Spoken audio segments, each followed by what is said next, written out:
think about Boosie. I don't care about his fan base. I don't care about none of that. This on Tubi movies. The internet lit up after Boosie weighed in on the ongoing tension between GloRilla and her sister Victoria Woods, and what started as a simple opinion quickly spiraled into a full-blown online war. Boosie, who has never been shy about speaking his mind, found himself catching heat after commenting on the situation during an appearance on The Breakfast Club. He made it clear he wasn't choosing sides in the family dispute, but he wanted to talk about the pressure artists face when relatives expect financial support the moment success hits. Boosie explained that people often assume rappers have unlimited money, when in reality, many don't have the wealth the public imagines. He said just because someone looks like they have $50 or $100 million doesn't mean that's what's actually sitting in their bank account. Using his own life as an example, he said that if he had $1 million and tried to divide it equally among his 7 siblings plus his parents, that money would disappear instantly. Giving each person $100,000 would leave him broke. His point was that expectations can quickly drain an artist's finances, even when the artist wants to help. Although he repeated that he wasn't siding with GloRilla or Victoria and didn't know the details of their personal issues, Victoria didn't interpret it that way. She felt he was indirectly justifying GloRilla's decision not to give family members money. Victoria responded aggressively online, accusing Boosie of pretending to be neutral while clearly leaning in GloRilla's favor. She dismissed his fan base and mocked his career, claiming he had fallen off and was making low-budget films. She also attacked him for what she described as hypocrisy, bringing up his past comments about the LGBTQ community, particularly his criticism of Lil Nas X. She argued that Boosie promotes guns, drugs, and street culture in his music, but criticizes others for how they live. One of her comments that went viral was when she joked that she and Boosie were both diabetic, calling them diabetic twins. That line spread quickly across social media. Boosie responded in a lighter tone, calling her his twin and saying he meant no harm. He emphasized that he was speaking generally about life and family dynamics, not attacking anyone personally. Still, Victoria continued to fire back, even criticizing The Breakfast Club for giving Boosie a platform. But the deeper roots of the conflict stretch far beyond Boosie's commentary. To understand Victoria's anger, you have to look at her upbringing with GloRilla in Memphis. Victoria has spoken publicly about growing up in extreme poverty as one of 10 children. She described their childhood as a constant struggle where even something as simple as going to McDonald's felt like a luxury. At one point, she said that jail food was better than what they sometimes had at home. Their father worked at the post office, but supporting a household of 12 was nearly impossible. Victoria said he often borrowed money from neighbors and had to repay double what he borrowed, trapping the family in a cycle of debt. Despite the hardship, Victoria says the siblings leaned on each other emotionally. They laughed together and endured hunger together. That shared struggle shaped her belief that when one sibling makes it out, everyone should benefit. So when GloRilla's career exploded in 2022 with the success of FNF, Let's Go, Victoria felt proud at first. She congratulated her sister, but soon noticed distance growing.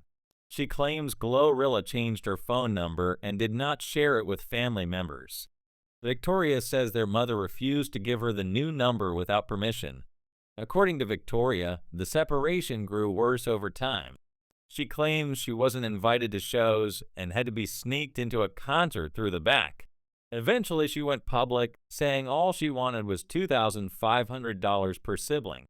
She insisted she wasn't asking for mansions or cars, just a small amount that would show support. She also claimed their mother was still working at FedEx, contradicting rumors that GloRilla had retired her. GloRilla chose not to argue publicly in the same way. Instead, she posted screenshots of text messages from their mother thanking her for financial support and calling her a blessing. Other siblings also spoke up, defending GloRilla. They claimed she had given their mother $500,000, bought her a house, purchased a car for their father, and regularly sent money to family members. They accused Victoria of lying and exaggerating. Some even brought up past incidents, including a 2015 situation where Victoria was reportedly arrested for allegedly pulling a gun on GloRilla during an argument when GloRilla was a teenager. Victoria has denied that allegation, but the story resurfaced online and fueled debate about why the sisters' relationship broke down. Another sibling mentioned that he had not spoken to GloRilla in years either, but never felt entitled to money. He said he introduced her to music simply out of love and never expected anything in return. That contrast in attitudes became a major talking point. As the situation intensified, more rappers joined the conversation. Finesse 2 times publicly criticized Victoria for airing family business online and told her to focus on working instead of demanding money. Victoria responded with harsh insults aimed at his career and personal life. The exchange turned into a back and forth of lives and posts, with both sides escalating the tension. Then came an unexpected twist. Tory Lanez, who is currently incarcerated following his conviction in the shooting case involving Megan Thee Stallion, reportedly sent Victoria the $2,500 she had asked for. Victoria posted proof of the payment and thanked him. The irony was not lost on the internet, given Tory's legal situation and his own controversies. The gesture sparked even more commentary, with many questioning how the situation had reached such a point. Old videos of Victoria in physical altercations also resurfaced, leading critics to accuse her of hypocrisy for sharing embarrassing footage of GloRilla in the past. Victoria later claimed her social media accounts were being targeted and reported, causing her to lose income from content she had built up. She also mentioned being on a GPS monitor, implying that legal pressures were adding stress to the situation. When asked in interviews whether reconciliation was possible, Victoria appeared conflicted. She admitted that going to TMZ and making everything public may have permanently damaged the relationship. At one point, she said there might be no coming back from it.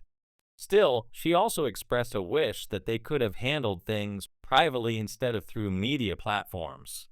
She described her feelings as half regret, half not, acknowledging both the pain that drove her to speak out and the consequences of doing so. Victoria insists that family ties alone don't justify mistreatment or silence. She argues that blood is not automatically thicker than water if trust and communication are broken. She also questions why the public only pressures her to reconcile, rather than urging GloRilla to reach out as well. As it stands, there has been no confirmed reconciliation between the sisters. GloRilla has remained focused on her career and brand, largely avoiding direct engagement with the controversy. Boosie moved on after addressing his comments. Other rappers stopped discussing it once the attention shifted elsewhere. For the Woods family, however, this isn't just entertainment. It's a deeply personal conflict rooted in shared poverty, trauma, and differing expectations about loyalty and responsibility. One sibling rose to fame and financial success. Others are still navigating their own paths. Whether Victoria handled the situation appropriately is up for debate, but the emotional undercurrent is undeniable. The story reflects a larger issue many families face when sudden wealth enters the picture. Expectations clash with boundaries. Old wounds resurface. Public platforms amplify private pain. What began as a conversation about money became a referendum on loyalty, entitlement, protection, and accountability. In the end, Victoria herself acknowledged that none of this was planned. She described it as something that unfolded unexpectedly, shaped by destiny and circumstance. Whether time will heal the damage or solidify the distance remains uncertain. For now, the family that once shared air mattresses and laughed through hunger is divided under the glare of the internet spotlight, and the outcome is still unwritten.